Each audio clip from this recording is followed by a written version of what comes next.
아담과 하와 이후 인류는 점점 번성해 갔습니다. 사람들이 많아지고 도시도 세워지고 후손들이 세상을 가득 채워갔죠. 하지만 그와 함께 죄도 빠르게 퍼져갔습니다.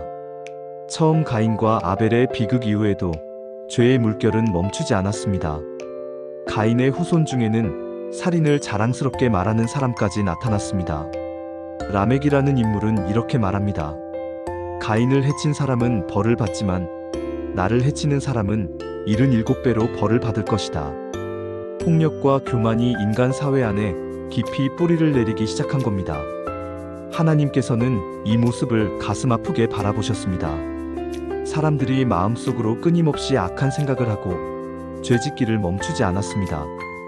창세기 6장 5절은 이렇게 기록합니다. 사람의 죄악이 세상에 가득하고 그의 마음으로 생각하는 모든 계획이 항상 악할 뿐임을 보시고 하나님은 결국 결단하십니다. 내가 사람 지은 것을 한탄하며 마음에 근심하노라. 이 말은 단순히 실망했다는 뜻이 아닙니다. 하나님께서 인간을 향한 사랑이 크셨기에 그들이 죄로 무너져가는 모습을 보며 깊이 아파하셨다는 뜻입니다. 그리고 하나님은 심판을 선언하십니다. 내가 창조한 사람을 지면에서 쓸어버리겠다. 사람뿐 아니라 가축과 기는 것과 공중의 새까지 그리하리라. 세상은 이제 심판의 때를 맞이하게 됩니다. 그런데 이 어두운 장면 속에서도 한 줄기 빛이 남아 있었습니다. 그러나 노아는 여호와께 은혜를 입었더라. 노아라는 사람이 등장합니다. 성경은 노아를 이렇게 소개합니다. 노아는 의인이요 당대의 완전한 자라. 그는 하나님과 동행하였더라. 이 말은 노아가 완벽한 사람이었다는 뜻은 아닙니다. 다만 그 시대 속에서도 하나님을 바라보며 믿음을 지키려 했던 사람이었다는 뜻입니다. 타락한 세상 속에서도 하나님과의 관계를 놓지 않았던 사람이 바로 노아였습니다. 하나님은 노아를 부르십니다. 나는 세상의 끝이 이르렀다고 결정했다. 온 땅에 폭력이 가득하다. 이제 내가 세상을 심판하겠다. 그리고 특별한 명령을 내리십니다. 너는 고페르나무로 방주를 만들어라. 하나님은 방주의 크기와 형태까지 구체적으로 알려주십니다. 길이는 약 135m, 폭은 22m, 높이는 13m 정도. 거대한 나무 선박을 지으라는 말이었습니다. 3층 구조로 만들고 안팎으로 역청을 칠해 물이 스며들지 않게 하라고 하십니다. 노아는 그 명령을 그대로 따릅니다. 상상해보세요. 당시에는 비가 내리는 일도 거의 없었고 홍수라는 개념조차 생소했을 겁니다. 하늘은 맑고 사람들은 자기 할 일을 하며 살아가는데 노아만 거대한 배를 짓고 있는 거죠. 사람들이 비웃고 조롱했을 가능성이 높습니다. 아니, 이 땅 한복판에 배를 짓는다고? 저 사람 미친 거 아냐? 하지만 노아는 묵묵히 하나님의 말씀을 믿고 따릅니다. 몇 년, 어쩌면 수십 년 동안 방주를 지었을 겁니다. 믿음이 없다면 도저히 감당할 수 없는 일이었죠.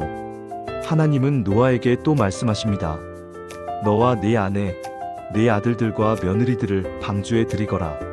그리고 모든 생물 중 암수 한 쌍씩을 데리고 와라. 먹을 것도 넉넉히 준비하라. 하나님은 노아 가족뿐 아니라 동물들의 생명도 보존하시려 계획하셨습니다. 방주가 완성되자 드디어 하나님이 명령하십니다. 이제 방주로 들어가라. 7일 후에 내가 비를 내려 40일 동안 땅 위에 물이 쏟아지게 하겠다. 노아와 가족들 그리고 모든 동물들이 방주로 들어갑니다. 그리고 하나님께서 친히 방주의 문을 닫으십니다. 곧이어 하늘이 어두워지고 빗방울이 떨어지기 시작합니다. 그 비는 점점 거세졌고 땅속 깊은 샘들이 터져 올라왔습니다. 하늘 창이 열리고 사방에서 물이 넘쳐 흘렀습니다. 40일 동안 밤낮으로 비가 쏟아졌습니다. 물이 산꼭대기까지 차올랐고 세상의 모든 생명은 물에 잠겨 사라졌습니다. 그 넓은 세상 속에서 단 하나, 노아의 방주만 물 위에 떠 있었습니다. 이 비극적인 심판은 죄가 가져온 결과였습니다. 하나님은 참으시고 또 참으셨지만 결국 죄악이 한계에 이르렀을 때 심판이 임한 것입니다. 하지만 그 심판 속에도 하나님은 구원의 길을 열어두셨습니다. 150일 동안 물이 계속 머물렀습니다. 그리고 하나님은 바람을 불게 하셔서 물을 점점 줄어들게 하셨습니다. 방주는 아라랏 산에 머물게 됩니다.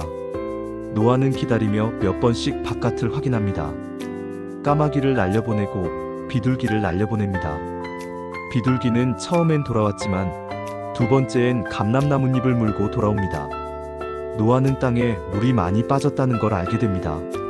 세 번째 비둘기는 돌아오지 않습니다. 이제 땅이 거의 마른 겁니다. 하나님은 노아에게 말씀하십니다. 이제 방주에서 나가거라.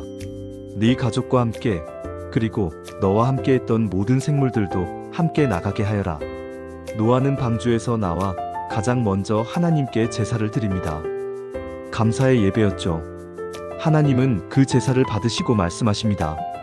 내가 다시는 사람으로 말미암아 땅을 저주하지 않겠다. 사람의 마음이 어려서부터 악하더라도 다시는 이 같은 홍수로 세상을 멸하지 않겠다. 그리고 하나님은 특별한 약속을 세우십니다. 내가 무지개를 구름 사이에 두겠다. 이것이 내가 다시는 물로 세상을 멸하지 않겠다는 내 언약의 증거다. 그 이후부터 지금까지 무지개는 하나님의 언약의 표시로 남아 있습니다. 세상이 비가 온 뒤 무지개를 볼 때마다 우리는 그 약속을 떠올릴 수 있습니다.